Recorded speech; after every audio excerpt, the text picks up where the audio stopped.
आज के सत्संग में हम एक बहुत गहरी बात को समझने की कोशिश करेंगे।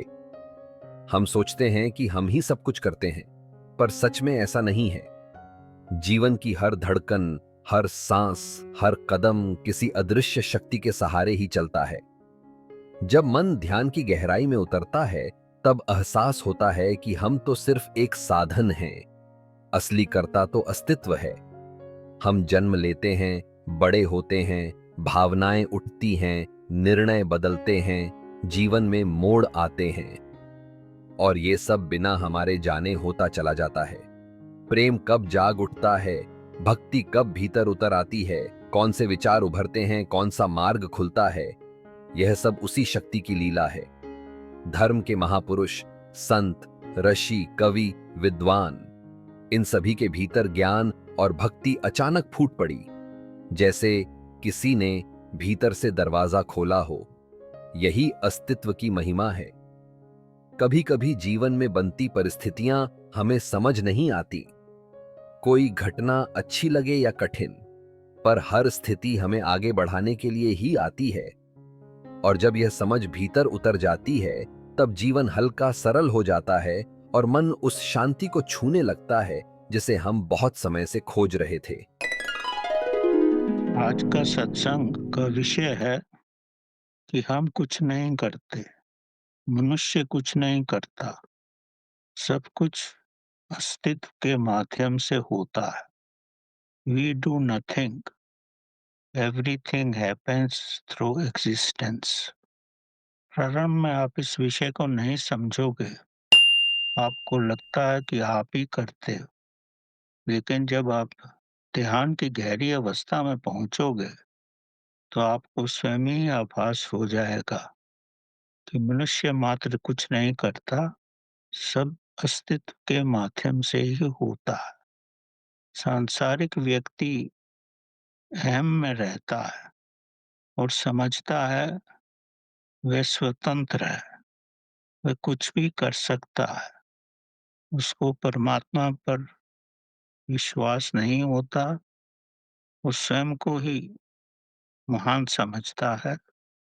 पर जब वो ध्यान की गहरी अवस्था में जाता है, स्वयं के अंदर डुबकी लगाता है, ब्रह्म के साथ एक हो जाता है, अस्तित्व के साथ एक हो जाता है, तो धीरे-धीरे उसकी समझ में आने लगता है कि वह स्वतंत्र नहीं है, वह कुछ भी नहीं कर सकता, सब कुछ अज्ञात शक्ति के ही अस्तित्व से होता है। शब्दों में ये बताना या इसको स्पष्ट करना बड़ा कठिन है। बड़े-बड़े दार्शनिकों ने इस पर कार्य किया है। बहुत सारी पुस्तकें भी लिखी जा चुकी हैं। कई वर्षों तक विज्ञान को भी कोई भरोसा नहीं था। विज्ञान भी समझता था कि व्यक्ति स्वतंत्र है, सब कुछ कर सकता है।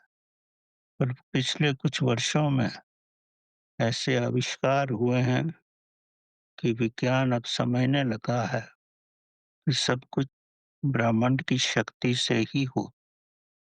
तो मैं ये प्रयत्न करूँगा आध्यात्मिकता के माध्यम से, कथाओं के माध्यम से और विज्ञान के माध्यम से समझा सकूँ कि व्यक्ति स्वतंत्र नहीं है, सब कुछ अस्तित्व के माध्यम से ही होता है। तो प्रारंभ में आप ये समझो, व्यक्ति पैदा होता है, जवान होता है, 15-16 साल की आयु में उसमें कामुकता आ जाती है। वो खुद कुछ नहीं करता, खुद ही नवयुवक बनता है। उसमें कामुकता आती है, शक्ति आती है और धीरे-धीरे वो वृद्ध होने लगता है और अंत में उसकी मृत्यु हो जाती। ये सब अस्तित्व ही करता है। आप ध्यान की गहरी अवस्था में जाओ, तो आपको आभास हो जाएगा कि आप कुछ नहीं करते। श्वास भी स्वयं ही चलता है। आपकी भोजन प्रणाली भी स्वयं ही चलती है। किसी के प्रति आपको प्रेम हो जाता है, किसी को आप घृणा करने लगते हो, ये सब भी आपके भीतर स्वयं ही होता है। आप हर व्यक्ति को प्रेम नहीं कर सकते, हर एक को घृणा भी नहीं कर सकते। ये सब स्वयं संचालित प्रक्रिया ही है। कुछ व्यक्तियों को प्रभु के प्रति अत्यधिक प्रेम रहता है, भक्ति रहती है, पर अक्सर व्यक्तियों को इसका आभास भी नहीं होता।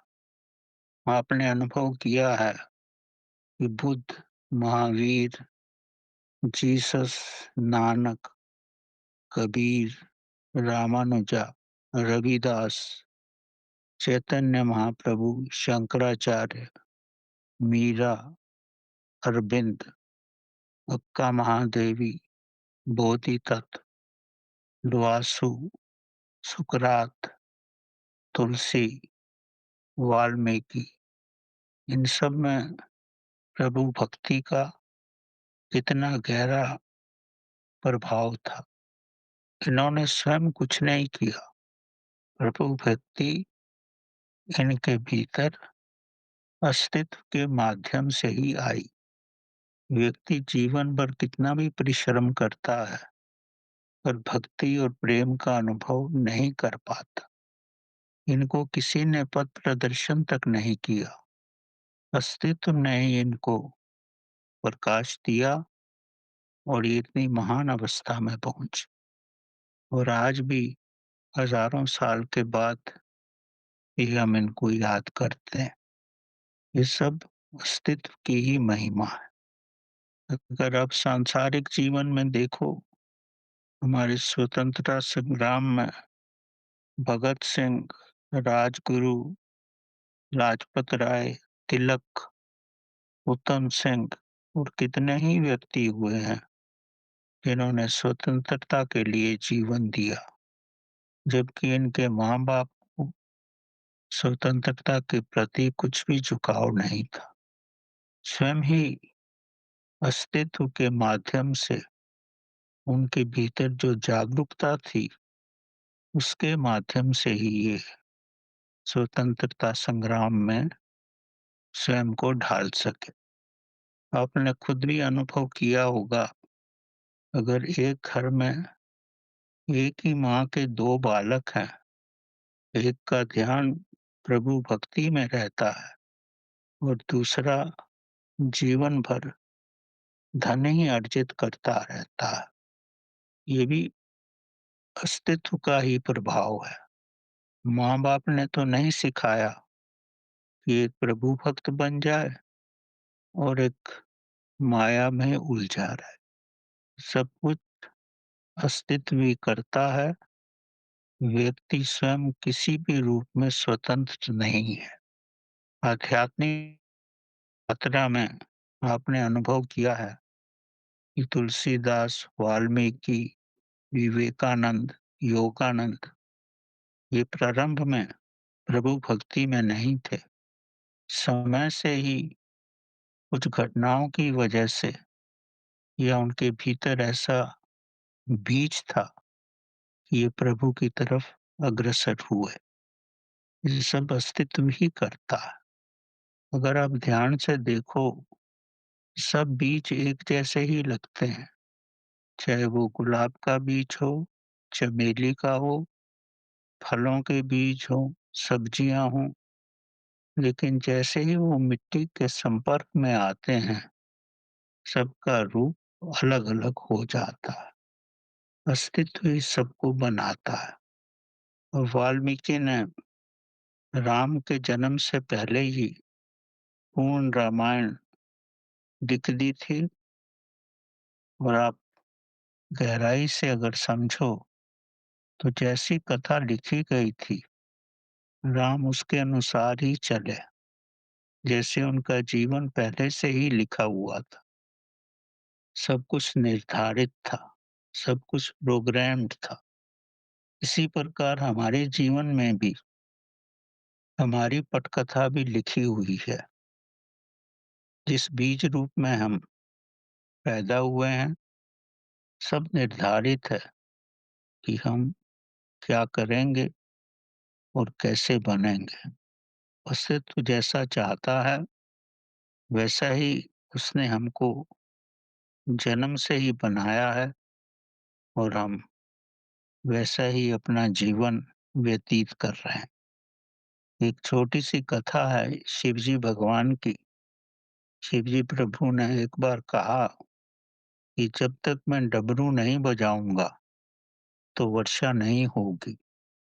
ये नियति के विरुद्ध था, अस्तित्व के विरुद्ध था और बहुत सारे किसान यही समझे बैठे थे कि जब तक शिवजी भगवान का डमरू नहीं बजेगा, तो वर्षा नहीं होगी। लेकिन कुछ एक किसान थे, उन्होंने सब ये अनसुना किया, खुदाई करते रहे, हल चलाते रहे, दूसरे इनको बेवकूफ़ ही समझते रहे। जब पार्वती ने ये देखा कि शिवजी भगवान ने कहा है जब तक डमरू नहीं बजाऊँगा, तो वर्षा नहीं होगी, पर किसान तो अपना कार्य कर ही रहे हैं, हालाँकि वर्षा नहीं है। तो उनके मन में बड़ी श्रद्धा आई किसानों के प्रति और उन्होंने शिवजी से कहा, "अगर आप डमरू नहीं बजाओगे, तो डमरू बजाना ही भूल जाओगे।" और शिवजी भगवान भूल ही गए कि उन्होंने ऐसा कहा था। पल भर में ही डमरू बजाना शुरू कर दिया और बारिश हो गई। तो इस कथा का मकसद यही है, अस्तित्व जो करवाता है, तो महाशक्तियाँ भी उसके विरुद्ध नहीं जा सकती। हालाँकि उनका कहना एक लकीर की भांति सत्य ही होता है, पर अस्तित्व कुछ भी कर सकता है। आपने भी अनुभव किया होगा, हम कुछ भी सोचते हैं और जब करने लगते हैं, तो वैसा नहीं करते। ये आपके जीवन में कई बार हुआ होगा। आप स्मरण करो, तो आपको याद आ जाएगा। कृष्ण भगवान ने तो बड़े सरल शब्दों में कहा है कि मैं ही सब कुछ करता हूँ।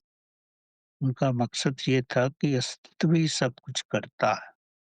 कर्ण ने द्रौपदी वस्त्र हरण के बाद कहा कि मैं नहीं जानता कि क्यों मेरे मुखारबिंद से द्रौपदी के प्रति अपशब्द निकले। मैं कभी सोचा भी नहीं और मैं कितने वर्षों से इस पर पश्चाताप कर रहा हूँ। अब उनके मुख से क्यों निकले, वो खुद भी नहीं जानते। ये सब कुछ अस्तित्व ही करवाता है। अस्तित्व की अपनी ही नियति रहती है। ये समझना बड़ा कठिन है। दुर्योधन ने भी यही कहा था कि मैं जानता हूँ क्या ठीक है और क्या गलत है, पर मैं अपना दृष्टिकोण ठीक नहीं रख पाता हूँ। मैं नहीं जानता ऐसा क्यों होता है। ये सब अस्तित्व ही करवाता, सब अस्तित्व के अनुसार ही होता। धृतराष्ट्र भी जानते थे कि वो क्या कर रहे हैं, पर पुत्र के प्रति बड़े ही आसक्त थे, क्योंकि ये सब प्रभु की लीला ही है। ये सब समझना बहुत कठिन है, जब तक आप स्वयं अपने ध्यान की गहराई में नहीं जाओ, तब तक आपको ये सब कथाएँ लगेंगी। और जब अपने ध्यान की गहराई में जाओगे, तब आपको विदित हो जाएगा कि अस्तित्व ने ऐसा सब क्यों किया। ब्रह्मांड आने वाली नस्लों के सामने ही ये स्पष्ट करना चाहता था कि आने वाला समय इस प्रकार का रहेगा। तभी ये महाभारत की रचना हुई और वेद व्यास ने तो स्पष्ट शब्दों में कहा है, भविष्य को मद्देनजर रखते हुए महाभारत की रचना की गई। ये आंतरिक द्वंद ही है, बाहर तो इसको प्रकट किया गया है और वास्तव में ये मनुष्य के अंदर का ही द्वंद है। आपने कई बार अनुभव किया होगा कि अकस्मात ही बारिश हो जाती है, फिर सूखा पड़ जाता है। ऐसा क्यों होता है? अस्तित्व ही किसी न किसी रूप में अपने हर परिस्थिति को देख कर के ये निर्णय लेता है, क्योंकि अस्तित्व सर्वव्यापी है। अस्तित्व में सब प्राणी आते हैं, सब जीव-जंतु, सब पेड़-पौधे। आप सोच भी नहीं सकते अस्तित्व कितना महान है, कितना बड़ा है और कब वो क्या निर्णय लेता है, जो सबके लिए उचित होता है, वही लेता है और हमको लगता है कि ये ठीक नहीं हो रहा है। एक पिता की 2 पुत्रियाँ थी, एक का विवाह कुम्हार के घर में हुआ, जो मिट्टी के बर्तन बनाता था और दूसरे का विवाह किसान के साथ हुआ, जो खेतों में काम करता था और फसल उगाता था। तो पिताश्री किसान के घर में गए, उसकी बालिका ने कहा कि प्रभु से प्रार्थना करो कि बारिश हो जाए ताकि हमारी फसल अच्छी हो। पिता ने सुन लिया। जब दूसरी बालिका के पास गए, तो उसने कहा, पिताजी प्रार्थना करो कि बारिश ना हो, नहीं तो जितना इतनी मेहनत से हमने सामान बनाया है, आग की भट्टियों में डाला है, सब खराब हो जाएगा। अब पिता किसके लिए प्रार्थना करें? एक चाहती है बारिश हो, एक चाहती है बारिश ना हो। तो इसी तरह प्रभु भी जिनके सम्मुख विराट स्वरूप वो क्या डिसीज़न लेते हैं, क्या निर्णय लेते हैं, वो सब जो सबके लिए भला है, वही निर्णय लेते हैं। कुछ भी अकस्मात नहीं होता, प्रभु के निर्णय के अनुसार ही होता है। 2 मित्र थे, एक वैज्ञानिक था और दूसरा प्रभु भक्त था। वैज्ञानिक यही समझता था कि जो मैं करता हूँ, मैं स्वतंत्र हूँ, प्रभु तो कुछ भी नहीं करता। व्यक्ति जो चाहता है, वही होता है। पर भक्त यही समझता था सब अस्तित्व के कारण ही होता है। अस्तित्व ही सबसे महान है। वैज्ञानिक ने अपने कमरे की चारों दीवारों पे लिखा हुआ था कि God is nowhere, God is nowhere, भगवान कहीं पर भी नहीं है। पर दोनों ही घनिष्ठ मित्र थे। भक्त जब इनके पास आता था और जब ये वाक्य पढ़ता था, तो उसको बड़ा कष्ट होता था। तो एक दिन प्रभु से प्रार्थना की कि प्रभु मेरे मित्र को कुछ तो सुबुद्धि दे। और जब दूसरे दिन उसके घर आया, तो उसने देखा कि चारों दीवारों पे जहाँ लिखा हुआ था God is nowhere, no WHERE, W के बाद चारों दीवारों पर पानी की धारा बह रही थी। कहने का मतलब गॉड इज़ नाउ हियर। उसने वैज्ञानिक को कहा ये पानी कहाँ से आ रहा? वो छत पे गया देखा, कहीं से भी पानी नहीं था। तब भक्त ने कहा, अस्तित्व प्रभु जो चाहे कर सकता है। ये सब इसलिए हुआ कि जो तेरी भ्रष्ट बुद्धि थी, अब वो सुचारू रूप से ठीक हो जाए। इसीलिए प्रभु ने ये चमत्कार किया।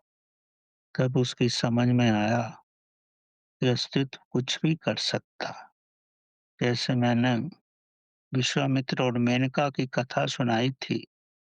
मेनका जो है विश्वामित्र को भ्रमित करती है ताकि वो किसी विशिष्ट के वो समझ सकें कि विशिष्ट कितने महान हैं। और स्त्री भी एक स्त्री उनको भ्रमित कर सकती है। जब विश्वामित्र का घमंड खत्म हुआ, घमंड चूर-चूर हो गया, तब वो समझ पाए कि ये ब्रह्मांड का ही किया हुआ था। ये अस्तित्व नहीं किया ताकि मैं शून्य अवस्था में आऊँ और अपने कर्मों का प्रायश्चित करूँ। इसी प्रकार महर्षि भारद्वाज जो एक अप्सरा को देख के विचलित हुए और उनके घर में द्रोण बालक पैदा हुआ। वो कामुक अवस्था में आ गए थे। ये भी एक अस्तित्व की एक लीला थी, ताकि भविष्य में संसार के सामने ये स्पष्ट हो जाए कि गुरु भी महान शिष्य के साथ, जो कि एकलव्य था, उसके साथ पक्षपात कर सकते हैं। ये प्रभु की अपनी लीला है। गौतम ऋषि को भी स्नान करते हुए अस्तित्व के प्रकाश से ज्ञान हो गया था कि इंद्र और अहिल्या में असामाजिक संबंध हो रहे हैं।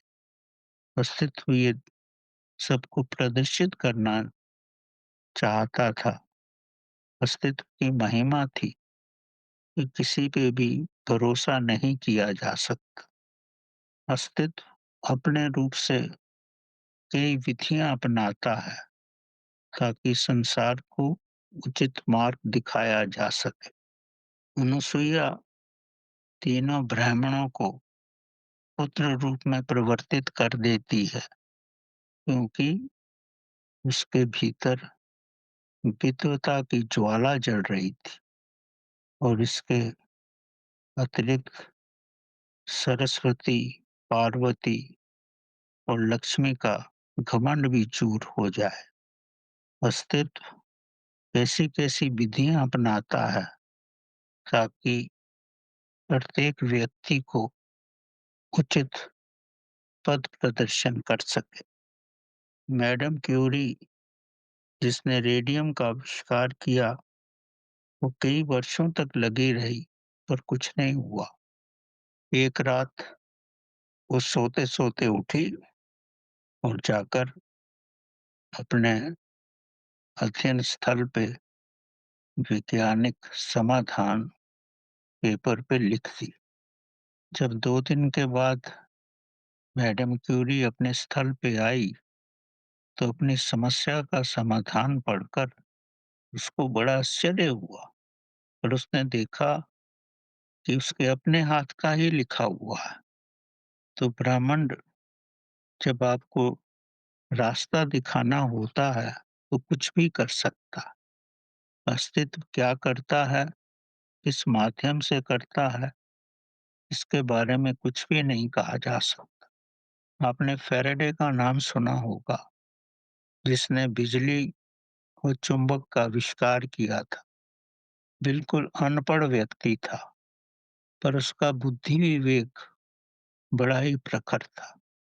इसी कारण उसने आविष्कार किया, पर जब उसको पुरस्कार के लिए आमंत्रित किया गया, तो उसने पुरस्कार लेने से इनकार कर दिया।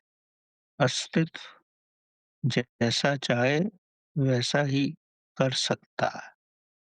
अनपढ़ व्यक्ति से भी इतना आश्चर्यजनक आविष्कार हो जाता है, जो बड़े-बड़े वैज्ञानिक भी नहीं कर सकते। रामानुजा ने जो गणित के कठिन से कठिन प्रश्न भी पल भर में ही समाधान कर देते थे, उनसे ये पूछा गया कि कैसे तुम ऐसे गणित के इतने कठिन प्रश्नों का समाधान करते हो? तो उसने बड़े स्पष्ट शब्दों से कहा, मैं नहीं जानता कि ऐसा क्यों हो जाता है। मेरे अंदर से ही समाधान आ जाता है। कहने का मकसद ये है, मनुष्य कुछ नहीं करता। हमारे भीतर अस्तित्व की शक्ति रहती है और वही सब कुछ कर लेती है। टैगोर ने, जिन्होंने गीतांजलि लिखी, उन्होंने भी बड़े स्पष्ट शब्दों से में यही कहा, मैंने गीतांजलि नहीं लिखी, मेरे अंदर गीतांजलि अवतरित हुई और मेरे हाथों ने उसे लिख दिया। और जब मैं गीतांजलि पढ़ता हूँ, तो मुझे भी आश्चर्य होता है कि ये कैसे लिखा गया। उनका ये कहना था कि जब गीतांजलि अवतरित होती है मेरे अंदर, तो मेरा शरीर काँप जाता है। मैं दूसरी दुनिया में होता हूँ और मेरे हाथ से लिखा जाता है। वाल्मीकि को भी बड़ा आश्चर्य हुआ था जब उनके मुखारबिंद से संस्कृत के श्लोक निकले थे, जबकि उन्हें संस्कृत आती भी नहीं थी। कुरान की आयतें भी मोहम्मद के मुखारबिंद से ऐसे ही निकली, जबकि उन्हें पढ़ना लिखना भी नहीं आता था।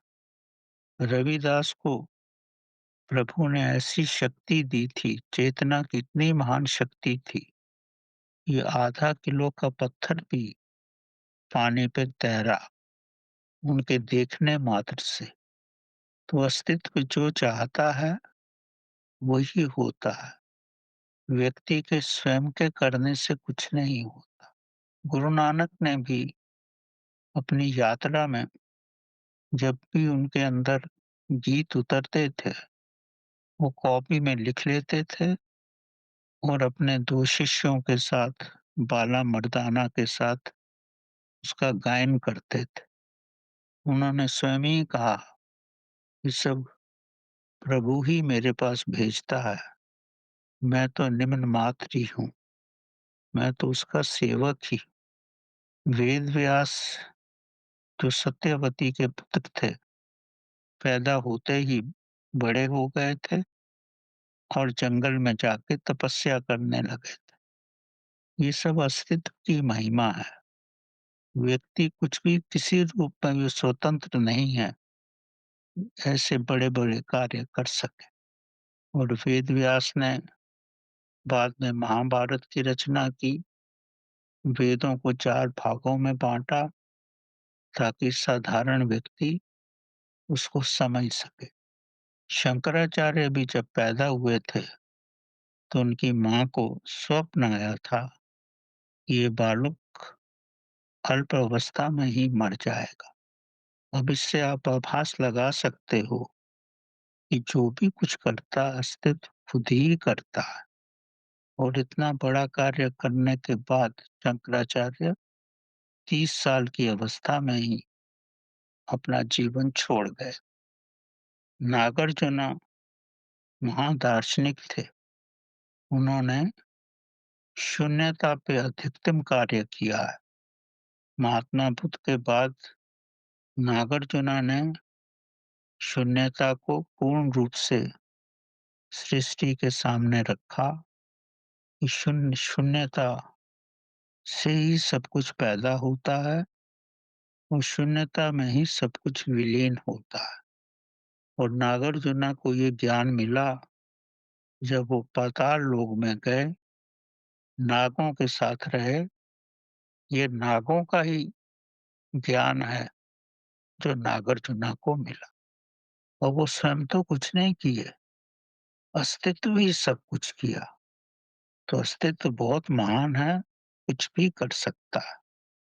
नागार्जुन को जीवन मृत्यु का भी वरदान था। उनकी बड़ी दीर्घ आयु थी, पर उनके एक मित्र जो राजा थे, उन्होंने भी यही ज्ञान उनको दिया और बोले कि हम दोनों साथ ही इस संसार को छोड़ेंगे। तो राजा के पुत्र थे, वो चाहते थे कि राजा का स्वर्गवास हो ताकि वो राजा बन सके। राजकुमार ने अपनी माँ के कहने से नागार्जुन से उनका सिर माँगा। तो महायोगी थे, ना तो कर ही नहीं सकते थे। वो समझ गए कि मेरे मृत्यु का समय आ गया है।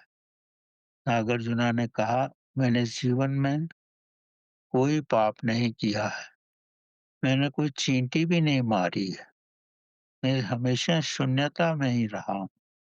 पर एक बार घास काटते हुए एक तिनके से कीड़ा मर गया था। यही कुशाग्रत घास अगर मेरे गले पे लगेगा तो मेरा गला अलग हो। तो वो स्वयं ही घास को गले पे लगाए और इस संसार को छोड़ दी। हम भी अगर अपने मन को शून्य कर दें, श्वास रहित हो जाएं और इस प्रकार समुद्र मंथन से जो श्वासों की प्रक्रिया से होता है, हम कुंडली शक्ति को जागरूक कर सकते हैं और ये सब प्रभु की कृपा से ही होता है।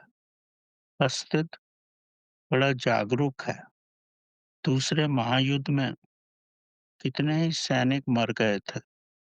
पुरुषों की जनसंख्या बहुत कम हो गई थी। द्वितीय महायुद्ध के बाद जितनी भी विधवाएं गर्भवती हुई, सबके घर में बालक ही पैदा हुए। ये सब अस्तित्व की महिमा है। अस्तित्व ही सब कुछ करता है। वो सब जानता है क्या उचित है और क्या अनुचित है और समाज के लिए, संसार के लिए क्या करना चाहिए। सब कुछ इस विश्व में अस्तित्व के अनुसार ही होता है। चैतन्य महाप्रभु कितने महान विद्वान थे। उनको यथार्थ में कोई भी नहीं हरा सकता था। उनका ज्ञान इतना उच्च श्रेणी का था। और जब वो काशी में अपने पिता की मृत्यु के बाद पिंडदान के लिए गए, तो विष्णु भगवान की पादुका के स्पर्श मात्र से ही उनके जीवन की पद्धति बदल गई।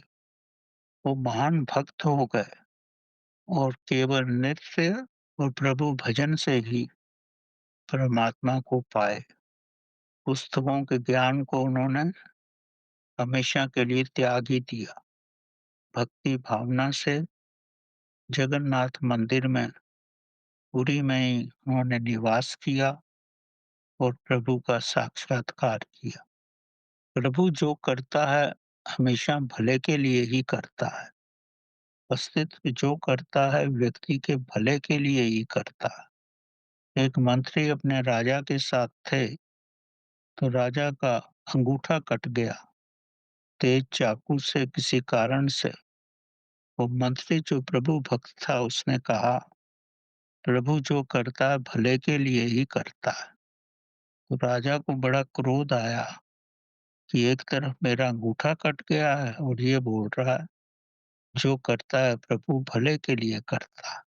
जब कुछ दिनों के बाद वो शिकार को गए, तो राजा जंगल में रास्ता भूल गए और वो भीलों की बस्ती में आ गए।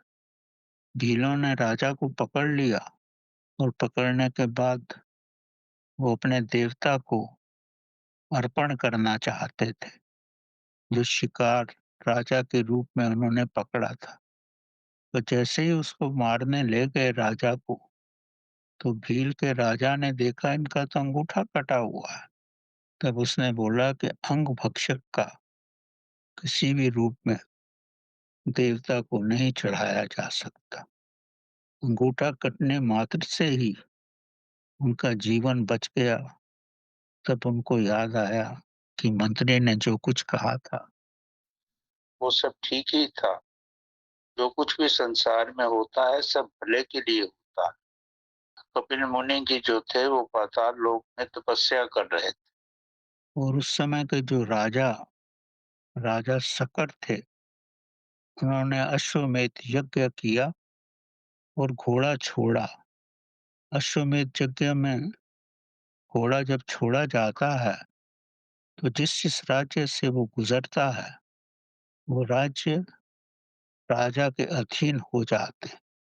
जब इंद्र ने देखा ये राजा शकर तो बड़े महान हो जाएंगे, इनके 60,000 पुत्र हैं, तो इंद्र ने वो घोड़ा चुराकर कपिल मुनि के पास खड़ा कर दिया। 60,000 पुत्रों ने बड़े परिश्रम से घोड़े को ढूंढा और अंत में उन्होंने पाया कि घोड़ा तो पाताल लोक में कपिल मुनि के पास है। उन्होंने कपिल मुनि के प्रति बड़े अपशब्द बोले और जब कपिल मुनि की तपस्या भंग हुई, तो उनके देवी ज्ञान से, उनके नेत्रों के प्रकाश से ये 60,000 पुत्र एकदम ही भस्म हो गए। तो कथा कहती है जब ये 60,000 पुत्र भस्म हो गए, तब राजा के जो पुत्र थे जिनका नाम भगीरथ था, उन्होंने महातपस्या की। कपिल मुनि ने बोला, इस महातपस्या से स्वर्ग से गंगा उतरेगी और गंगा का जल जब इन 60,000 पुत्रों पे छिड़का जाएगा, तभी इनकी मुक्ति होगी। तो उनकी तपस्या से गंगा पृथ्वी पर उतरी और इन पुत्रों की मुक्ति हुई। तो ये अस्तित्व की अपनी महिमा है। गंगा को पृथ्वी पे उतारने के लिए, ताकि वो आने वाले समय में जनसाधारण के लिए भी मोक्ष का साधन बने। तो अस्तित्व जो कुछ भी उचित समझता है वो अपने अनुसार ही करता है। अस्तित्व क्या रूप ले, ये कहना बड़ा कठिन है। हम जो भी कार्य करते हैं, चंद्रगुप्त शक्ति जो है, अदृश्य शक्ति, हमारे हर कार्य का लेखा-जोखा रखती है और उसके अनुसार ही हमको आने वाला अगला जन्म मिलता है। तो ये समझना कि हम जो भी कर रहे हैं, वो सब व्यर्थ हो रहा है या उसका कोई लेखा-जोखा नहीं है, ऐसा कुछ नहीं है।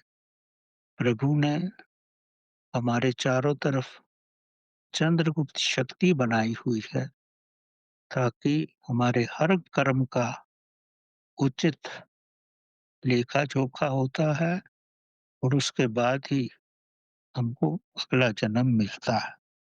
प्रभु की सारी व्यवस्था बड़ी अनुशासित व्यवस्था है और वैज्ञानिक रूप से आप समझ सकते हो कि ये सब कैसे होता है। विज्ञान पहले ये सब मानने को राजी नहीं था। विज्ञान समझता था कि व्यक्ति स्वतंत्र है, वो कुछ भी कर सकता है। पर जब एक वैज्ञानिक ने आविष्कार किया कि हमारे मनस्थल में, हमारे मन में, हमारे माइंड में न्यूरॉन्स होते हैं, वो जो भी हम कार्य करते हैं, वो न्यूरॉन की इंस्ट्रक्शन से ही होता है।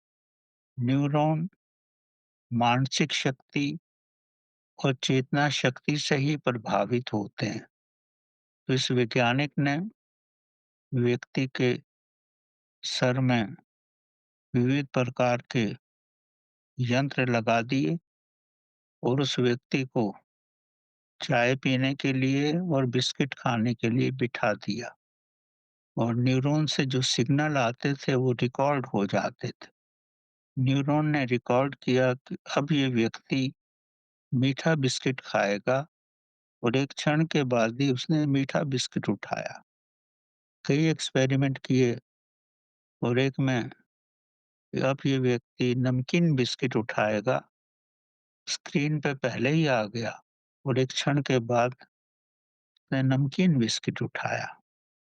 कहने का मतलब ये है कि जो कुछ भी होता है, चेतना को और मन को पहले ही आभास होता है, उसके बाद ही आप हाथ ऊपर उठाते हो या आपसे जो कार्य होता है। तो इससे स्थापित हो गया कि व्यक्ति स्वतंत्र नहीं है, वो चेतना और मन के ही अधीन है। वो सब कर्मों के अधीन है और मतलब एक बड़ी जटिल प्रक्रिया है।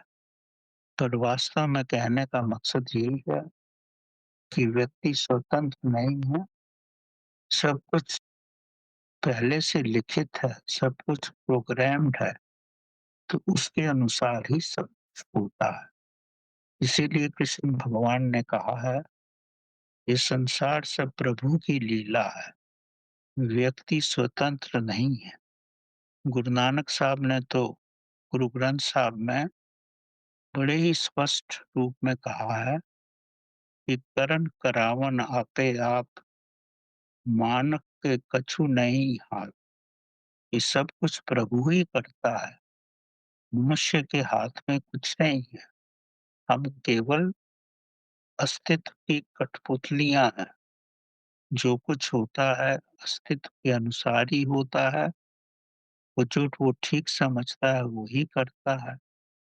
उसमें हमारे कर्म आते हैं, हमारा जीवन आता है और सारे ब्रह्मांड के लिए जो उचित है, उसके अनुसार ही सब कुछ होता है। तो ये बड़ा महान विज्ञान है, इस पे जितना भी कहा जाए, उतना ही कम है।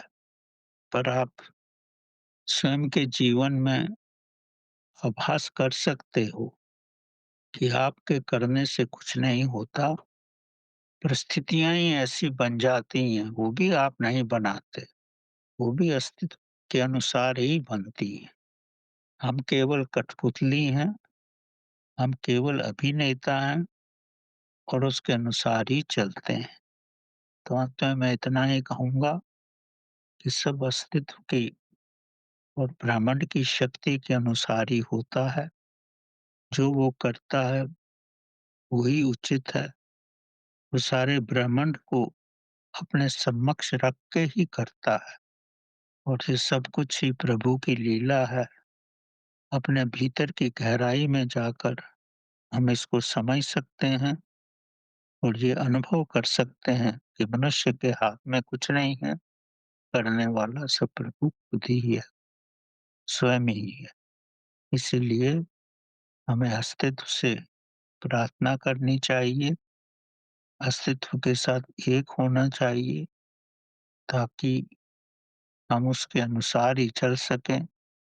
अस्तित्व सकारात्मक रूप से ही चलता है और अगर हम अस्तित्व के साथ एक होंगे, स्वयं को उसको अर्पित कर देंगे, तब हमारा जीवन सुख और शांति से कट सकता है।